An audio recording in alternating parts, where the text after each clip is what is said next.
Vamos a orar, hermanos. Señor, te damos gracias por poder estar reunidos en esta noche fría, pero te rogamos que tú nos guíes, nos ilumines y que con el calor de la comunión con los hermanos y contigo, Señor, podamos seguir avanzando en este Amén. curso, en este aprendizaje. Te lo pedimos en el nombre del Señor Jesús. Amén. Bien, hermanos, hoy vamos a estudiar el tema del tiempo. Nos vamos a centrar exclusivamente, como hice la semana pasada, en el tema del tiempo. Voy a aprovechar de usar unas diapositiva que usé años atrás en una iglesia en Santiago, en la iglesia de Maipú, cuando estaba en Maipú, di un tema acerca del tiempo. Así que yo voy a usar esas diapos, voy a compartir pantalla.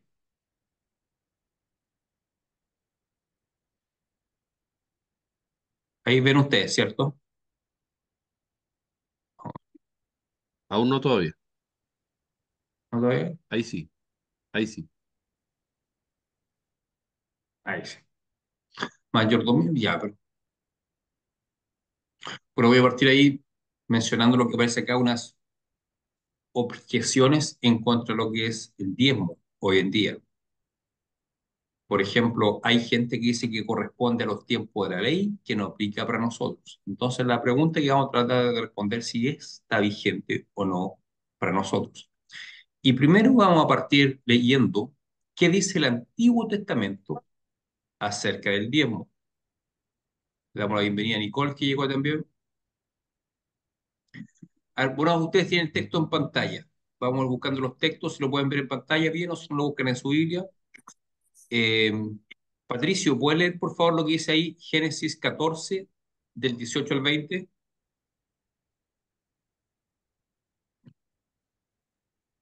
Ok, entonces Melquisedec, rey de Salem y sacerdote del Dios Altísimo, sacó pan y vino y le bendijo diciendo: Bendito sea Abraham del Dios Altísimo, creador de los cielos y de la tierra, y bendito sea el Dios Altísimo que entregó tus enemigos en tu mano, y le dio a Abraham los diezmos de todo.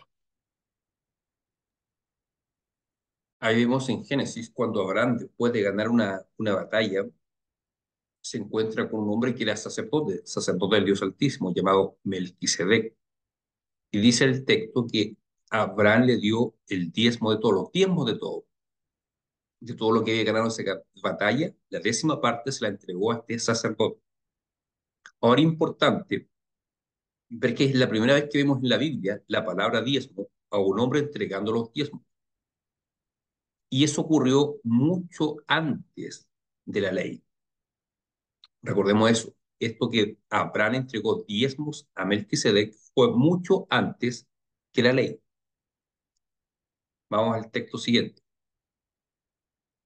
Así el hermano Cristian nos puede leer Génesis 28 del 17 al 22. Ya. Ujú. Y tuvo miedo y dijo, cuán terrible es este lugar. No es otra cosa que casa de Dios y puerta del cielo. Y se levantó Jacob de mañana y tomó la piedra que había puesto de cabecera y la alzó por señal y derramó aceite encima de ella. Y llamó el nombre de aquel lugar Betel.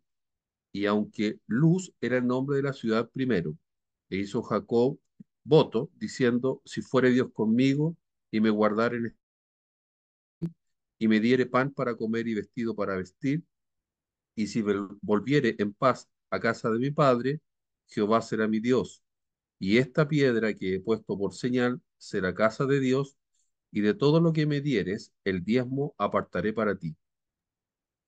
Ahí vemos como Jacob, uno de los patriarcas de Israel, que Abraham, Isaac y Jacob, ya vemos en dos casos, tanto en Abraham como en Jacob, vemos el acto de entregar los diezmos. En el caso de Abraham los entregó y el caso de Jacob hizo un voto. No sabemos si al final cumplió o no ese voto, pero dijo, si me bendicieres, de todo lo que me dieres, el diezmo apartaré para ti.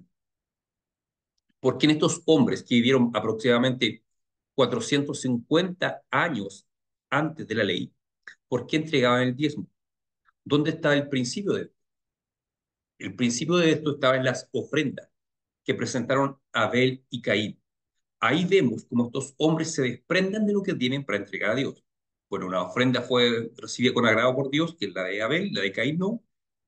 El tema estaba en la actitud del corazón. ¿Cómo era la actitud del corazón versus la actitud de Caín versus Abel? Abel, quien tomó de lo mejor del ganado, lo entregó para Dios. No dice que apartó la décima parte, pero sí entregó lo mejor para Dios.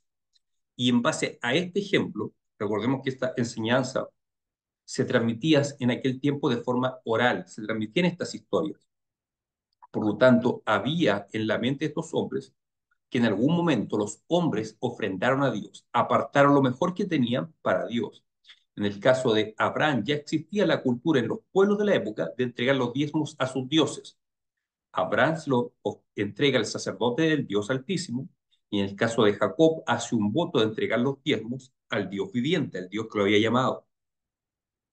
Todo esto vemos por lo menos, bueno, de seguro estas dos menciones del diezmo en la Biblia mucho antes que se instruyera en la ley de Moisés. Avanzamos. Entonces, como hemos dicho, era común en todos los pueblos de aquella época apartar los diezmos para sus dioses, pero Dios lo instituye de forma especial a su pueblo, al pueblo de Israel, cuando estaba en el desierto y le da la ley. Vemos la institución del diezmo. Lo vemos en Levítico 27, 30 al 34. No sé si Nicole puede leer, por favor, Levítico 27, 30 al 34. Sí, dice, y el diezmo de la tierra, así de la simiente de la tierra, como del fruto de los árboles, de Jehová es cosa dedicada a Jehová. Y si alguno quisiere rescatarlo, añadirá la quinta parte de su precio por ello. Y todo diezmo de vacas o de ovejas, de todo lo que pasa bajo la vara, el diezmo será consagrado a Jehová. No mirará si es bueno o malo, ni lo cambiará. Y si lo cambiare, tanto él como el que se dio en cambio serán cosas sagradas, no podrán ser rescatados. Estos son los mandamientos que ordenó Jehová a Moisés para los hijos de Israel en el monte de Sinaí. Bien, entonces ya vimos que hay una costumbre de todos los pueblos de entregar sus diezmos a sus dioses, pero acá vemos Dios mismo dándoselo como instrucción a su pueblo, al pueblo de Israel. Entonces, desde aquí en adelante ya lo vemos en la ley de Dios instituido el diezmo, a pesar de que ya existía antes de la ley, no solamente los pueblos paganos, sino lo vimos también en Abraham y Jacob. Bueno, que Abraham ciertamente tenía un origen pagano, pero fue llamado por Dios. Después vemos en la palabra de Dios, ya en el libro de Números, que Dios enseña al pueblo cuáles serían los usos de los diezmos. Vamos a ver que había por lo menos tres usos. Aquí no sé quién puede leer. ¿Quién está? Matías, ¿puede leer, por favor? Números 18, el 21 el 24. Aquí, ¿qué nos dice la palabra de Dios? Los usos que tenía que hacer el pueblo con estos recursos, con el diezmo. Ya. Y he aquí, yo he dado a los hijos de Leví todos los diezmos en Israel por heredad, por su ministerio, por cuanto ellos sirven el ministerio del tabernáculo de reunión. Y no se acercarán más los hijos de Israel al tabernáculo de reunión para que no lleven pecado por el cual mueran. Mas los levitas harán el servicio del tabernáculo de reunión y ellos llevarán su iniquidad. Estatuto perpetuo para vuestros descendientes, eran heredad Pa- entre los hijos de Israel, porque a los levitas he dado por heredad los diezmos de los hijos de Israel, que ofrecerán a Jehová en ofrenda, por lo cual les he dicho, entre los hijos de Israel no poseerán heredad. Ahí vemos el primer uso de los diezmos que era destinado para el sustento de los levitas. Los levitas eran una tribu de entre la cual salían los sacerdotes que servían a Dios en el templo. Era la tribu de los sacerdotes, ellos no tenían tierra, no tenían heredad. Por lo tanto, una de las funciones del diezmo era el sustento de los levitas. Aquí está reglamentándose el uso de los diezmos. Vamos a ver otro pasaje en Deuteronomio que nos habla, sigue instruyendo acerca de cómo el pueblo de Dios hacía uso de los diezmos. Deuteronomio 14, 22 al 26. Manogrita, ¿se lo puede leer, por favor? Deuteronomio 14, el 22 al 26.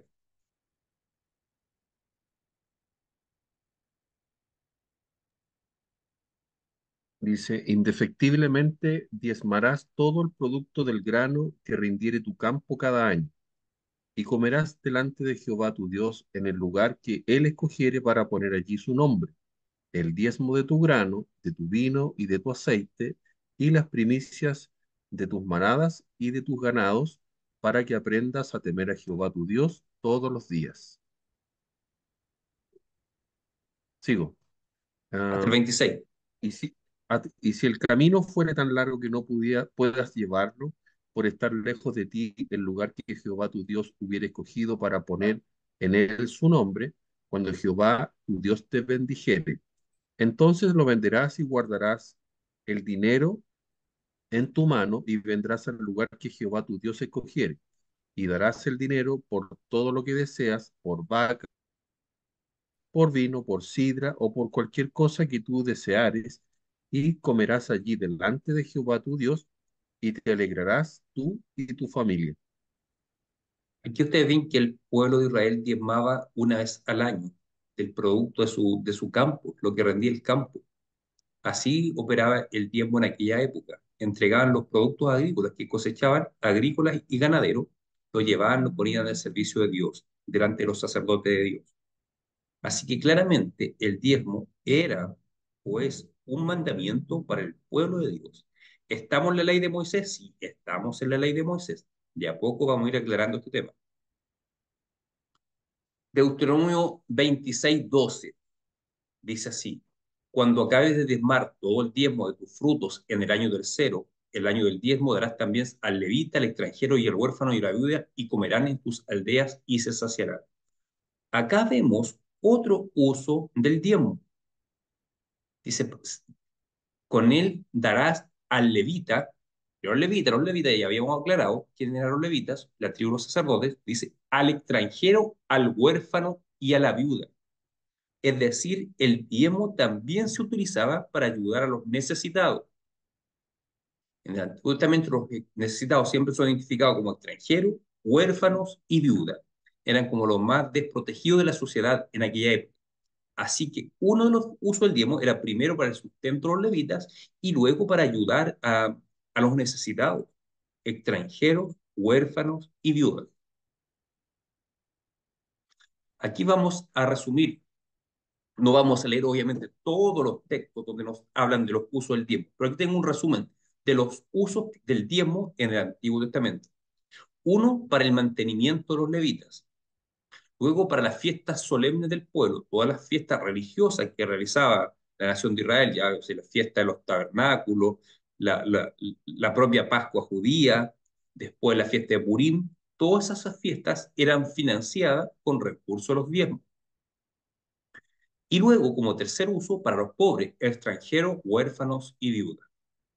Ahí tenemos un resumen de los tres usos del diezmo en el Antiguo Testamento: sustento de los levitas, para las fiestas solemnes del pueblo y para los pobres, extranjeros, huérfanos y viudas.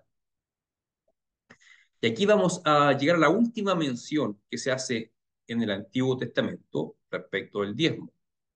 No sé si Matías puede leer este texto, Malaquías 3 del 7 al 12, por favor. Ya. Desde los días de vuestros padres os habéis apartado de mis leyes, y no las guardasteis. Volveos a mí, y yo me volveré a vosotros, ha dicho Jehová de los ejércitos. Mas dijisteis, ¿en qué hemos de volvernos? ¿Robará el hombre a Dios? Pues vosotros me habéis robado. Y dijisteis, ¿en qué te hemos robado? En vuestros diezmos y ofrendas. Malditos sois con maldición, porque vosotros, la nación toda, me habéis robado. Traed todos los diezmos al alfolí y haya alimento en mi casa, y probadme ahora en esto, dice Jehová de los ejércitos. Si no, os abriré las ventanas de los cielos y derramaré sobre vosotros bendición hasta que sobreabunde. Reprenderé también por vosotros al devorador, y no os destruirá el fruto de la tierra. No vuestra vid en el campo será estéril, dice Jehová de los ejércitos. Y todas las naciones os dirán bienaventurados, porque seréis tierra deseable, dice Jehová de los ejércitos. Bien, acá en el último profeta del Antiguo Testamento, ustedes ven lo serio que era este tema para Dios. Dice que el pueblo estaba rogando. ¿En qué te rogamos? Dice el pueblo. Y Dios le dice, en vuestros diezmos y ofrendas. O sea, el no entregar los diezmos a Dios, Dios lo ve como un robo hacia Él. Ahora, alguien puede agregar, sí, pero seguimos en el Antiguo Testamento. Sí, es cierto, seguimos en el Antiguo Testamento, pero ya vamos a avanzar hacia el Nuevo. Voy a abrir otro archivo donde hablo aquí en el Nuevo Testamento.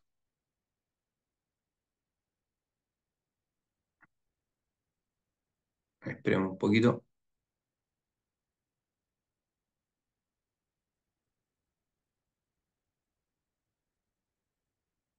Espérenme un segundo, por favor.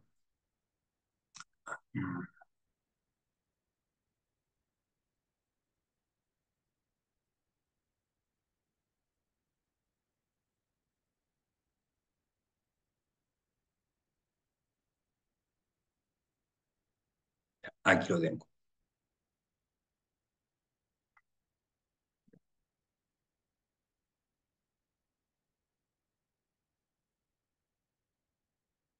Ya, aquí tengo el diezmo en cuanto al Nuevo Testamento. Entonces quedó claro, hermano, que antes de la ley de Moisés el diezmo ya era practicado por hombres como Abraham y Jacob. Dios después lo regula instalándolo en la ley de Moisés. Era tan serio el tema que Dios dice que el que no entregaba sus diezmos estaba robándole a Dios.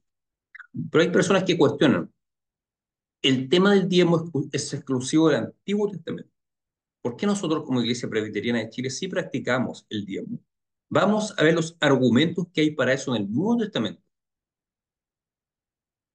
Primero vamos a ir a un texto. Mateo 23:23. Pongan atención a ese texto. Mateo 23:23. Dice así: Ay de vosotros, escribas y fariseos, hipócritas, porque diezmáis la menta y el eneldo y el comino, y dejáis lo más importante de la ley, la justicia, la misericordia y la fe. Esto era necesario hacer sin dejar de hacer aquello. Bueno, usted no lleva tanto tiempo en la iglesia, pero yo el año antepasado prediqué una serie de sermones en el Sermón del Monte, donde afirmábamos que la ley de Moisés se puede dividir en tres aspectos. Uno, la ley ritual o ceremonial, las leyes civiles y las leyes morales. Las leyes rituales son los que tienen que ver con los sacrificios y ritos de purificación. Las leyes nacionales son las que tienen que ver con el pago de ciertos impuestos y celebración de ciertas fiestas que atañen solamente a la nación de Israel. Toda la ley ritual tuvo su cumplimiento en Jesucristo, que fue el último y definitivo sacrificio. Las leyes nacionales perdieron su sentido cuando Israel dejó de ser nación. Y luego viene otro aspecto de la ley, que es el aspecto moral, que el aspecto moral de la ley está sintetizado en los 10 mandamientos. Y el aspecto moral de la ley sigue vigente y seguirá vigente para todos nosotros. Y si entendemos cuando el Señor Jesús ni una coma ni una tilde de la ley pasará, apunta a ese aspecto de la ley, a la ley moral, a los 10 mandamientos.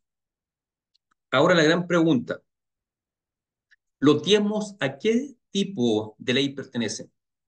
¿Ritual, nacional o moral? Ahí les dejo la pregunta a ustedes.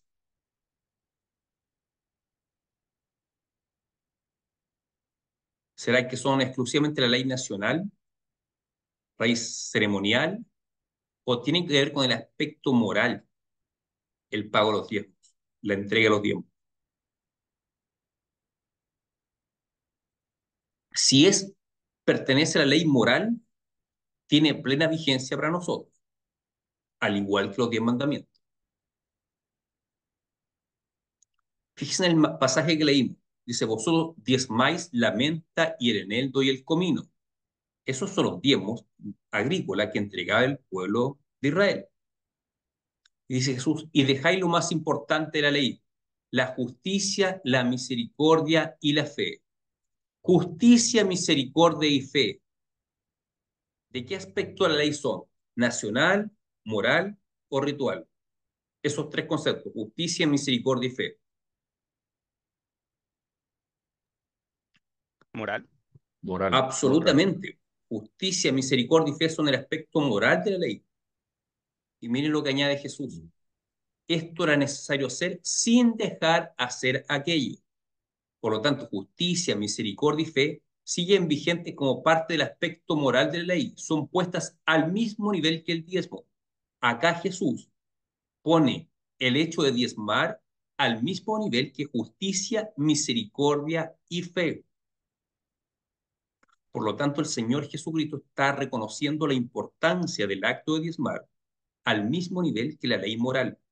Por lo tanto, nosotros el acto de diezmar lo vemos como un deber moral, no como un aspecto legal, sino como un deber moral. ¿Algún comentario por eso? ¿Por este versículo? Y Jesús dice, la justicia, la misericordia y la fe, los aspectos más importantes, esto era necesario ser. O sea, justicia, misericordia y fe, sin dejar de hacer aquello. ¿Y qué es lo que era aquello? El diezmo, la menta, el eneldo y el comino. O sea, es necesario la ley moral absolutamente sin dejar de hacer aquello. ¿Qué es lo que es aquello que está hablando Jesús? Está hablando del diezmo. Así que ya vemos la vigencia del diezmo en el ministerio del Señor Jesucristo, en el Nuevo Testamento. Pero vamos avanzando. Lucas 20, 22 al 25. Dice, ¿no es lícito dar tributo a César? ¿No es lícito dar tributo a César o no? Mas él, comprendiendo la astucia de ellos, les dijo, ¿por qué me tentáis? Mostradme la moneda. ¿De quién tiene la imagen y la inscripción? Y respondieron, dijeron, de César. Entonces les dijo, pues dad a César lo que es de César y a Dios lo que es de Dios. ¿Con qué aplicación podemos encontrar en este texto respecto al tema del diezmo? ¿Qué es lo que se le daba a César, al faraón? ¿Qué es lo que le entregaban los judíos? Oye, los impuestos. Así es. ¿Y los impuestos se los entregaban en mercaderías o de otra forma ya? Le mostraron a Jesús una moneda. Los impuestos eran pagados en monedas. Y hay monedas que van para el César y otras van para Dios.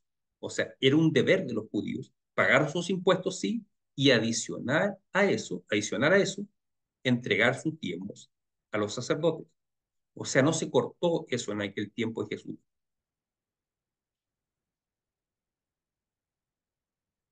Ahora, acá vamos a algo más interesante, porque alguien puede decir, esos dos textos de los evangelios, Jesús los habló en un contexto netamente judío, que es cierto. Pero ¿hay alguna enseñanza respecto al diezmo para la iglesia gentil? Para nosotros que no estamos en un contexto judío, ¿tiene algún sentido el diezmo? Bueno, aquí vamos a ver la respuesta. Primera de Corintios, capítulo 9, del 4 al 14. Este texto es clave. Primera de Corintios 9, del 4 al 14. A ver si Nicole lo puede leer, por favor.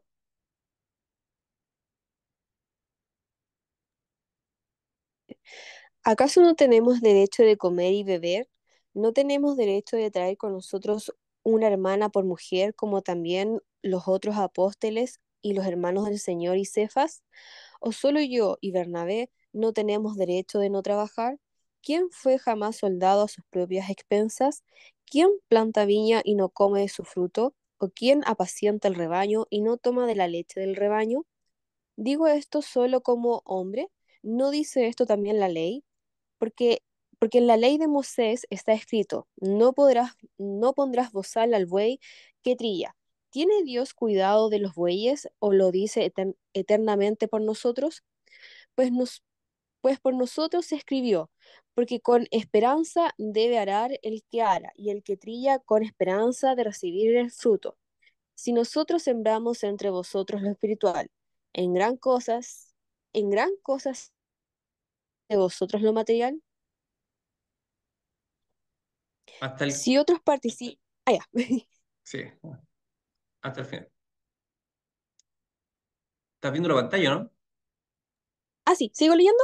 Sí, hasta el 15, por favor. Ah, ya. Ya, dice, si otros participan de este derecho sobre vosotros, ¿cuánto más nosotros? Pero no hemos usado de este derecho, sino que lo soportamos todo, por no poner ningún obstáculo al Evangelio de Cristo. ¿No sabéis que los que trabajan en las cosas sagradas comen del templo y que los que sirven en el altar del altar participan? Así también ordenó el Señor a los que anuncian el Evangelio que vivan del Evangelio.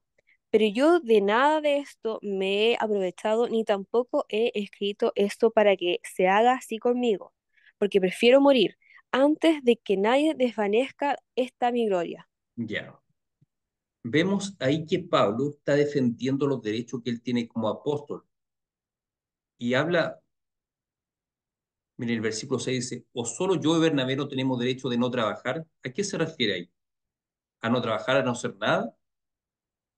¿O se está refiriendo a trabajar en cosas espirituales, en la predicación del Evangelio? Ahí Pablo, en este pasaje, está defendiendo el derecho de los apóstoles a ser sustentados por la iglesia, sustentados económicamente. Y algo muy interesante es, el versículo 13 dice, ¿no sabéis que los que trabajan en las cosas sagradas comen del templo y los que sirven al altar del altar participan?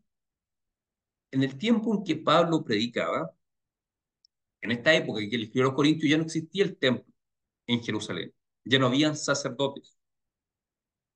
Por lo tanto, está utilizando una figura del Antiguo Testamento para defender su ministerio, para defender el derecho a ser sustentado por la iglesia. Dice, ¿no sabéis que los que trabajan en cosas sagradas, es decir, los sacerdotes, comen del templo y los que sirven del altar participan? Recuerden, los sacerdotes del templo eran sustentados íntegramente por los diezmos y las ofrendas que llevaba el pueblo. Y miren la comparación que hace Pablo. Así también ordenó el Señor que los que anuncian el Evangelio que vivan del Evangelio. Ojo en el paralelo. De la misma forma que los sacerdotes que trabajan en el templo eran sustentados por el pueblo, así también ordenó el Señor que los que anuncian el Evangelio vivan del Evangelio. Es decir, está diciendo Pablo, de la misma forma como Dios ordenó que los sacerdotes que trabajan en el templo sean sustentados por medio de diezmos y ofrendas, así también los que hoy en día predicamos el Evangelio tienen que ser sustentados por la iglesia. ¿Se entiende la correlación, hermano? Dice, ¿de qué forma tiene que sustentarse el ministerio de Pablo? De la misma forma como eran sustentados los sacerdotes que trabajaban en el templo. De la misma forma. Bueno, aquí la Reina Valera dice así también. Sería una mejor, más claro de que dijera de la misma forma. Vean cómo dice la NBI. Hermano Cristian, ahí lo tengo en NBI en pantalla. Versículo 13 y 15, vea cómo lo dice la NBI. Lo puede leer, por favor. ¿No saben que los que sirven en el templo reciben su alimento del templo y que los que atienden el altar participan de lo que se ofrece en el altar? Así también el Señor ha ordenado que quienes predican el Evangelio vivan de este ministerio. Pero Ahí no queda me he más claro. aprovechado de ninguno de estos derechos, ni escribo de esta manera porque quiero reclamarlo. Prefiero morir a que este motivo de orgullo. Claro, Pablo dice que no ha utilizado ese derecho, lo reconoce como un derecho. Dice, aquí que más elocuente el texto dice, así también el Señor ha ordenado que quienes predican el Evangelio vivan de este ministerio. Así también, ¿en relación a qué? ¿En comparación a qué? A los que trabajan en el templo. Dice, ¿no saben que los que sirven en el templo, es decir, los sacerdotes, reciben su alimento del templo y los que atienden el altar participan de lo que se ofrece en el altar? Así también el Señor ha ordenado que quienes predican el Evangelio vivan de este ministerio. Entonces, ahí vemos una continuidad en el Nuevo Testamento de una práctica del Antiguo Testamento. En el Antiguo Testamento el pueblo sustentaba por sus diezmos y ofrendas a los sacerdotes. Y la continuidad que hay en el Nuevo Testamento, dice acá Pablo, que Dios, el Señor, ha ordenado que quienes predican el Evangelio vivan de este ministerio. ¿Ven la correlación, la continuidad de Antiguo con Nuevo Testamento? ¿Alguna duda ahí al respecto, hermano, a ese punto? Porque ese punto es muy importante, esa continuidad, esa correlación que hace Pablo.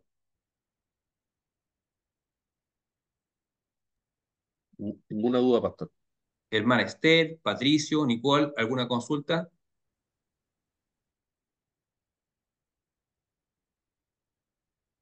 No, Ok, No, pastor. ya. No, pastor.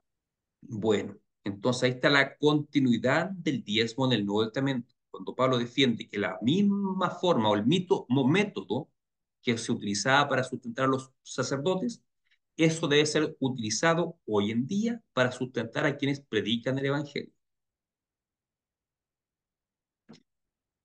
Mateo 10:10 dice el Señor, ni de alforja para el camino, ni de dos túnicas, ni de calzado, ni de bordón, porque el obrero es digno de su salario. Y dice, el Señor Jesús está afirmando que todo obrero es digno de su salario, incluso aquellos que él envió a predicar de dos en dos eran dignos de recibir un salario. Lo aplicamos también a aquellos que se dedican íntegramente a predicar el Evangelio. Lucas 10:7 dice, y posad en aquella misma casa, comiendo y bebiendo lo que os den, porque el obrero es digno de su salario, no os paséis de casa en casa. Está defendiendo el Señor Jesucristo que aquellos que son enviados con una misión especial de predicar el Evangelio son dignos de recibir un sustento, un salario. Ahora, otro texto en el Nuevo Testamento que habla de los diezmos es Hebreos 7, del 1 al 10. Dice así, porque este Melquisedec, rey de Salem, sacerdote del Dios Altísimo, que salió a recibir a Abraham, que volvía de la derrota de los reyes y le bendijo, a quienes asimismo dio Abraham los diezmos de todo, cuyo nombre significa primeramente rey de justicia y también rey de Salem, esto es rey de paz, sin padre, sin madre, sin genealogía, que no tiene principio de días ni fin de vida, sino hecho semejante al Hijo de Dios, permanece sacerdote para siempre. Considerad, ay, se me perdió. Cons- Aquí algo me tapa la pantalla. Considerar, ¿qué dice ahí? Sí, sí, ahí me pone en la primera línea, que a mí me parece una barra que me tapa ahí. El versículo 4. Considerad, pues, cuán grande era este, a quien aún Abraham el patriarca dio diezmos del botín. Ciertamente, los que de entre los hijos de Leví reciben el sacerdocio tienen mandamiento de tomar del pueblo los diezmos según la ley, es decir, de sus hermanos, aunque estos también hayan salido de los lomos de Abraham. Pero aquel cuya genealogía no es contada de tomó de Abraham los diezmos y bendijo al que tenía las promesas. Y sin discusión alguna, el menor es bendecido por el mayor. Y aquí ciertamente reciben los diezmos hombres mortales, pero allí uno de quien se da testimonio de que vive. Y por decirlo así, en Abraham pagó el diezmo también Leví, que recibe los diezmos, porque aún estaba en los lomos de su padre cuando Melquisedec le salió al encuentro. Aquí está diciendo la palabra de Dios que así como los judíos pagaban los diezmos a los sacerdotes hijos de Leví, Abraham le entregó su diezmo a un sacerdote mucho mayor que Leví, que es Melquisedec. Es un personaje extraño, aparecido, no sabe de dónde viene, pero los eruditos bíblicos sostienen que es probablemente sea una cristofanía, una aparición de Cristo preencarnado. Lo más probable es que Melquisedec sea Cristo mismo, que se apareció ante Abraham y Abraham le entregó los diezmos a Melquisedec. Por lo tanto, este Melquisedec es mucho más importante que el sacerdocio de Leví. Y si Abraham le entregó los diezmos a uno más importante, mayor argumento tenemos también nosotros para entregar nuestros diezmos a Dios. Y Abraham lo hizo 450 años antes que existiera la ley de Moisés. Por lo tanto, nosotros no diezmamos porque esté en la ley de Moisés, diezmamos porque Abraham entregó los diezmos a uno que es mucho más grande que Leví, a Melquisedec. Y nosotros no estamos bajo el orden de Leví, nosotros estamos bajo el orden de Melquisedec, dice el autor de Hebreo, lo cual también refuerza la idea que este Melquisedec es Jesucristo mismo. Hebreo 7:17. Ah, perdón. Principio de igualdad. 1 Corintios 16:2 dice, cada primer día de la semana, cada uno de vosotros ponga aparte algo según haya prosperado, guardándolo para que cuando yo llegue no se recojan entonces ofrendas. El diezmo favorece el principio de igualdad. ¿En qué sentido? Que cada cual da según haya prosperado. Un hombre, un hermano que ha sido muy bendecido, muy prosperado, va a dar lo mismo que el hermano más humilde. Así que el diezmo también nos sirve como parámetro de igualdad para asegurarnos que nadie más, da más que el otro. El más pobre da la décima parte y el más rico también da la décima parte. En el fondo dan lo mismo. Por lo tanto, el diezmo es un parámetro que nos ayuda a tener ese parámetro de igualdad en lo que damos cada uno para el Señor. Ahí vamos a ver algunos resúmenes. Uso del diezmo en el Antiguo Testamento para los levitas, para las fiestas solemnes y para los pobres.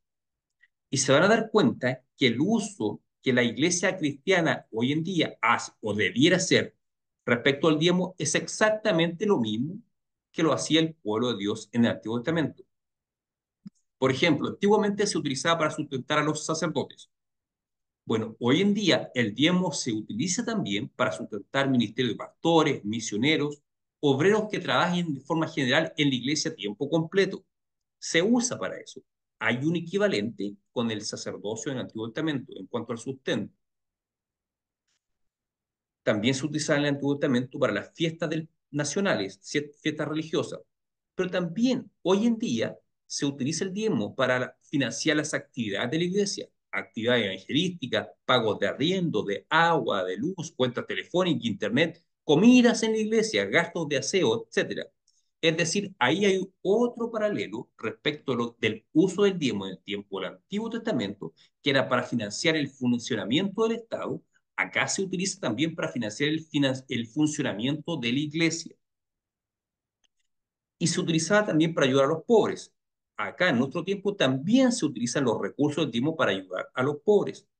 Tanto los diezmos como las ofrendas que van a un fondo común, a tesorería, se utiliza también para ayudar a hermanos de la iglesia. Y cuando llegan personas de afuera de la iglesia a pedir ayuda, también se le entrega esa ayuda y todo eso procede de lo que ingresa a la iglesia por medio de diezmos y ofrendas. Así que vemos que el uso que tenían los diezmos en el tiempo del Antiguo Testamento es el mismo uso que le damos nosotros hoy en día. Hay bendiciones prometidas en la palabra de Dios para quienes son fieles en este mandato. Filipenses 4:19 dice, mi Dios pues suplirá todo lo que os falta conforme a sus riquezas en gloria en Cristo Jesús. Pablo agradece a los filipenses por sus dádivas, que porque proveyeron para sus necesidades. Y él dice que por su generosidad, por dar con generosidad, Dios se encargará de suplir toda su necesidad. Proverbios 3:9-10 dice, honra a Jehová con tus bienes y con las primicias de todos tus frutos, y serán llenos tus graneros con abundancia, y tus lagares rebosarán de mosto. El dar nuestros diezmos y la ofrenda forman parte de la adoración a Dios. Es un reconocimiento a su soberanía nuestra sobre nuestro dinero. O sea, el acto de ofrendar y diezmar a Dios es un acto de adoración a Dios. ¿Qué pasa si alguien dice, estoy muy corto de plata, pero yo voy a adorar a Dios entregando mi diezmo? Lo que está haciendo el hermano en ese momento, reconociendo, es reconocer que Dios es soberano incluso sobre mis finanzas personales. Dios se encargará de suplirme. Por lo tanto, cuando yo me despojo de la décima parte, estoy reconociendo que Dios es el Señor soberano incluso de mi bolsillo. Es un acto de adoración a Dios. Ahora, respecto a la Iglesia Presbiteriana de Chile, miembro efectivo y sistemático, que lo explicamos la semana pasada, el efectivo, el que lo hace continuo, bueno, el que entrega efectivamente el 10%, sistemático, el que lo hace todos los meses, tiene derecho a voz y voto dentro de las asambleas congregacionales. Además, podrá ser elegido para cargo dentro de la iglesia, siempre que tenga como mínimo un año como miembro de la iglesia. Ahí voy a dejar de compartir.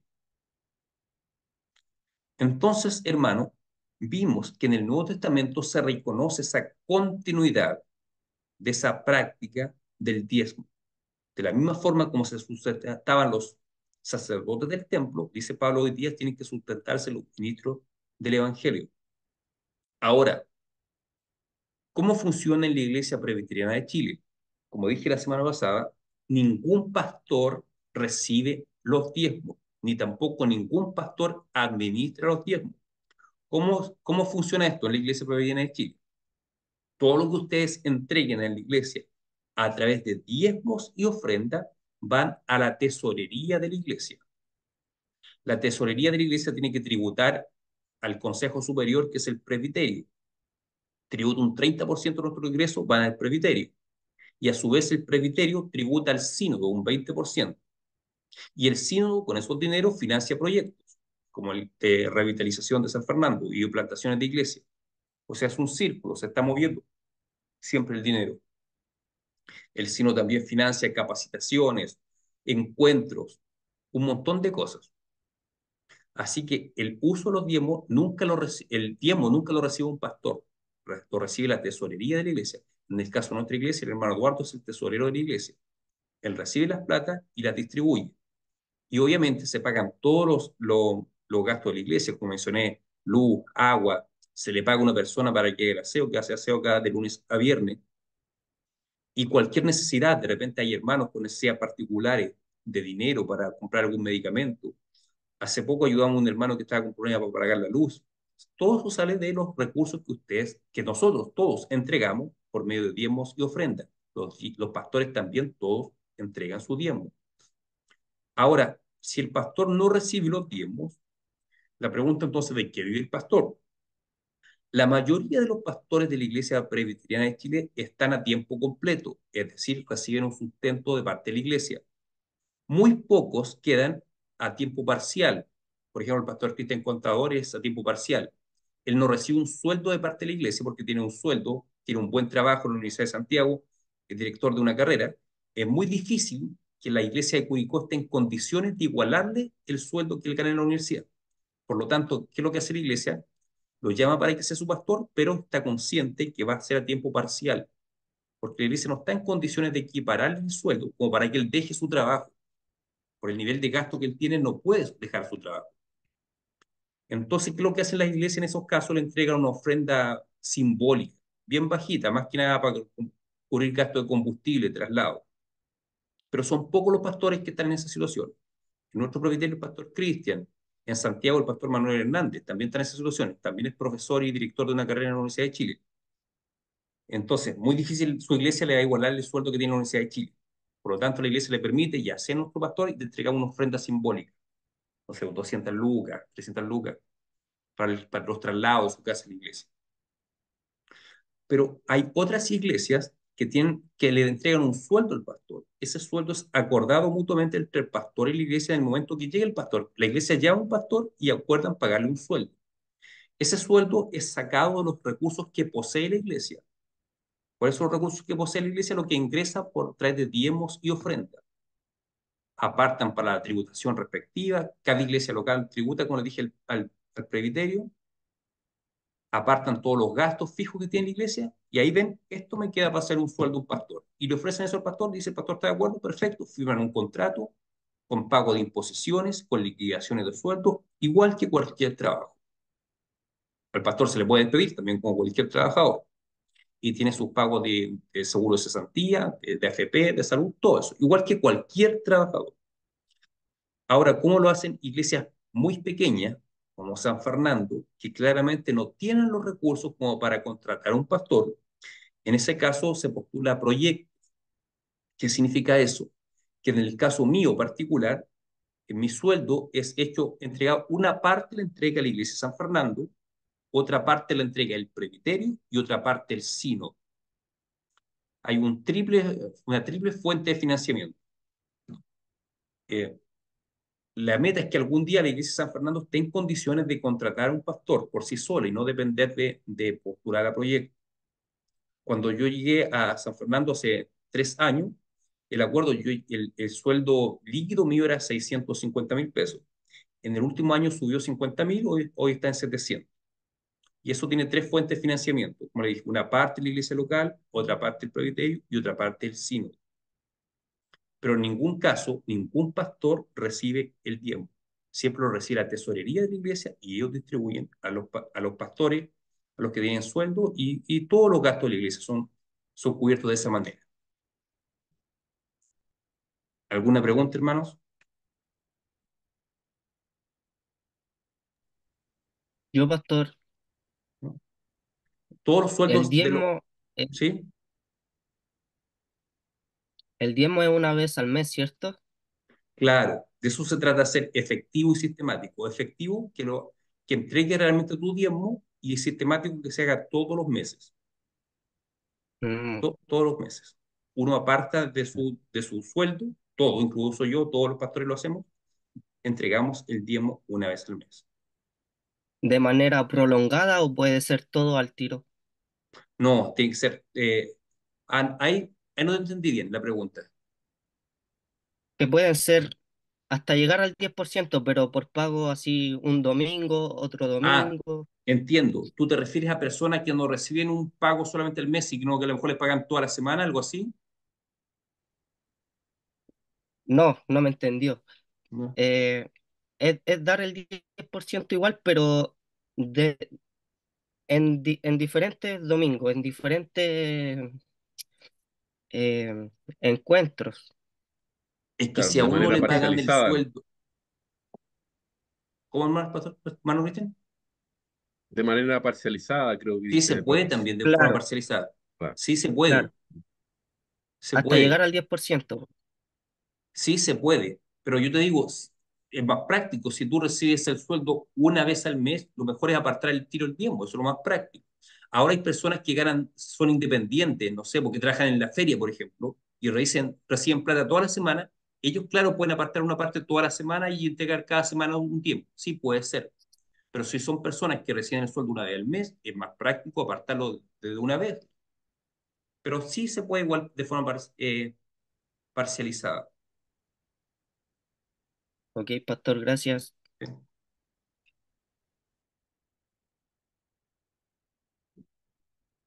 ¿Preguntas? ¿Consultas?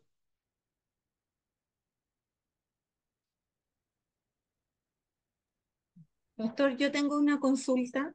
En el caso de las ofrendas de amor, ¿Mm? eso ingresa a la tesorería y también de ahí se saca el porcentaje al presbiterio y luego al sínodo, igual que los diezmos No, y no, las la ofrenda de ofrendas amor normales.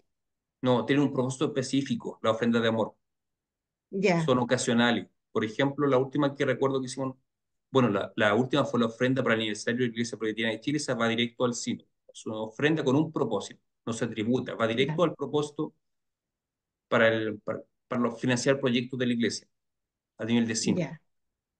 Tiempo atrás, ustedes estaban, parece, hicimos una ofrenda de amor para el hermano Danilo Vergara, eso se le entrega directamente a él, no tributa. Ah, claro. No, ya, no se queda en la tesorería de la iglesia, se recopila y se envía, se entrega a quien, al objeto para el cual se hace la ofrenda. En ese caso era para que el hermano pagara el seminario, claro, se le envía el dinero y él pagó el seminario. No, sí. ya. No se tributa sobre Gracias, diezmos y pastor. ofrendas regulares, las ofrendas especiales de amor no.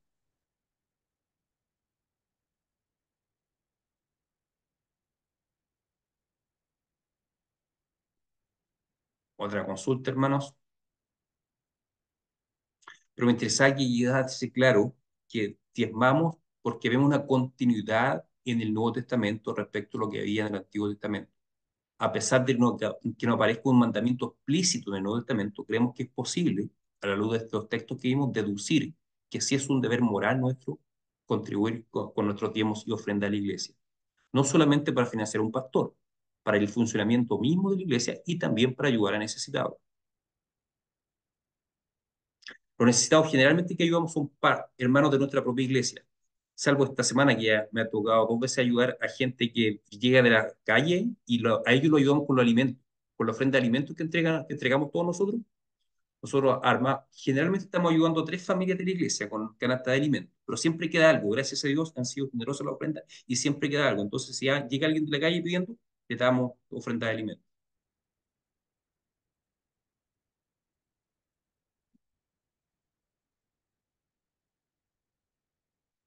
Ofrenda en plata a gente de la calle no le hemos dado, solamente hermanos de la iglesia cuando han manifestado necesidad para comprar algún medicamento, algo puntual.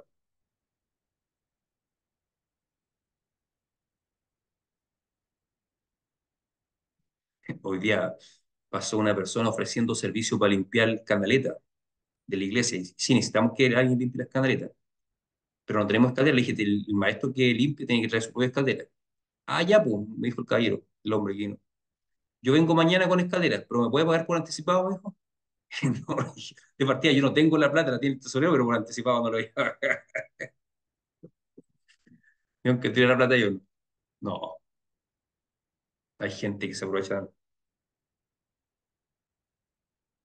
Sí, yo creo, pastor, que está bastante claro, a mí por lo menos me deja mucho más claro con los apoyos de los textos, así que por lo menos por nuestra parte estamos seguros y claros frente al tema. Ahora, con respecto a la administración, nosotros hemos visto otras realidades en las que el pastor recibe los diezmos y de Mm, ahí nadie sabe qué es lo que ocurre con ellos. mm. eh, Se presta para mucho comentario, en fin, es como poco fiable. Uno Los, cumple con darlo, pero claro, pero queda cierto temor en qué cosas se hacen. Más cuando aparecen noticias un poco que nos llaman a la atención. Claro. Así que me parece bastante sano que se haga como lo hace nuestra iglesia.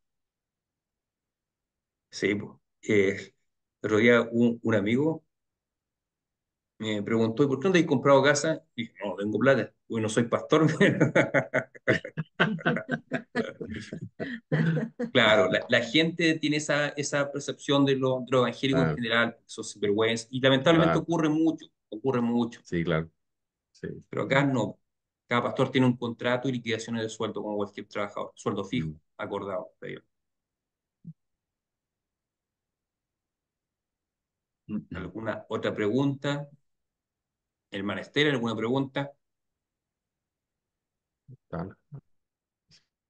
No, pastor. Qué bueno. Patricio, ¿alguna otra pregunta? No, pastor. Está la Javi también ahí. ¿Alguna consulta, Javiera? No, pastor, todo Ya. bien, todo claro. Ahí los palominos, Matías y Nicole. ¿Alguna consulta? ninguna Pastor, No, yo pastor. tengo. pastor.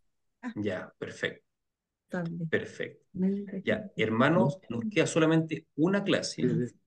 que es de dones espirituales, la próxima semana, y después a la semana siguiente voy a convocar a una clase solamente a los hermanos que se van a bautizar, que estaría Matías, Javier estaría ahí, Nico estaría, y tengo que hablar con Fabricio, si quisiera ser bautizado. Voy a convocar a esos hermanos nomás a esa última clase.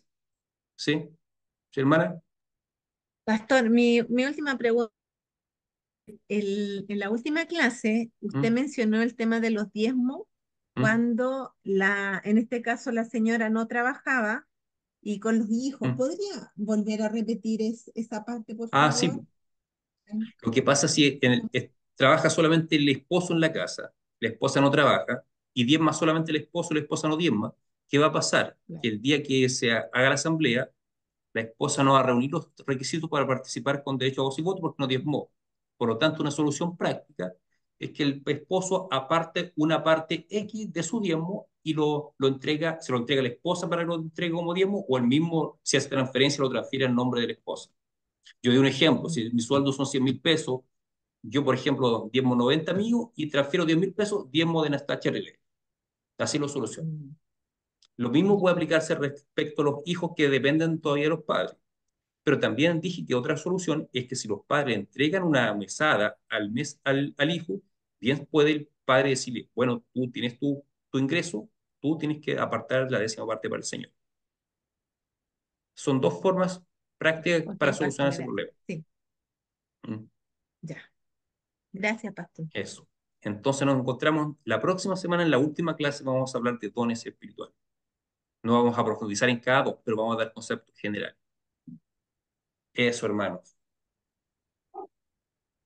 ¿Quién puede orar? Hermana Alejandra, ¿puede orar usted, por favor? Sí, pastor. Amén. Señor Jesús, Padre nuestro, te damos gracias por este tiempo que nos ha otorgado, Señor, para estar reunidos con nuestros hermanos, para escuchar de tu palabra, Señor, para aprender y crecer más y perfeccionarnos también, Señor. Te damos muchas gracias por este día que tú nos has dado la vida, la salud a cada uno. Y también bendice a aquellos que no han podido estar. Te lo pedimos en el nombre de nuestro amado Señor Jesucristo. Amén. Amén. Ya, hermanos, Amén, bendiciones. pastor. Chao, que estén bien. Pastor, una última Sí, pregunta. sí.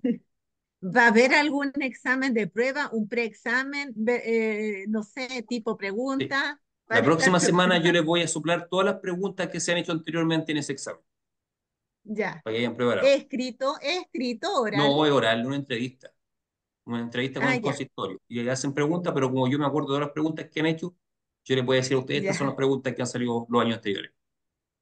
ya, ok, gracias, Ya. pastor. Bueno, chao, No vaya a ser bendiciones. como la prueba de texto académica, que va cambiando. Puede cambiar, no La depende de mí. PAES. La Yo puedo PAES. hablar del pasado, las preguntas que han salido hasta ahora, pero no son preguntas difíciles, son preguntas básicas, esenciales de la fe. Alguien escribió un mensaje que no. Ah, el maestro puso expresiones. Ya. Se ríe nomás. Chao, hermanos, Dios les bendiga. Sí. Chao, Chao, pastor. pastor. Chao, chao.